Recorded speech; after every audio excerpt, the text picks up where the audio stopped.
Times published a redacted version of the list. A damning indictment of MPs' behaviour, or, if you prefer, a fun-packed missing words round.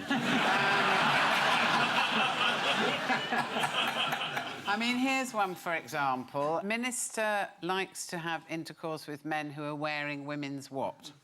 Clothing, presumably. Perfume. Women's suffrage banners. Yes, well, that's...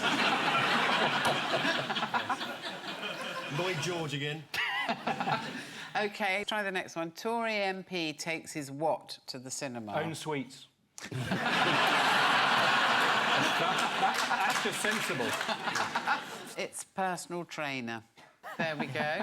Yeah, some of this is not high-level crime, is it? No, compared to, say, Putin or Trump.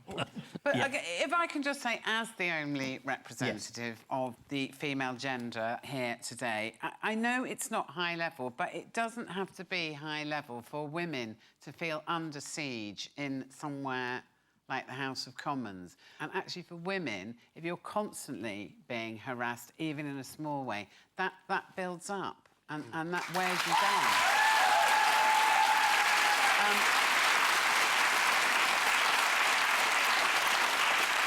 Sorry, I thought I was on question time there for a minute. But, and as you point out, with 4 blokes sitting around you, we're hardly in a position to say that's rubbish. There is a wide range of behaviour on offer. One MP is described as handy in taxis. What, can he drive? Well, I don't know. I thought maybe it meant he'd hold your chips while you throw up out the window. I don't know. But that's what I'm looking for in a man, anyway. What a showbiz life you lead, Joe. I tell you, Paul, you should come out with me for the night. It's marvellous.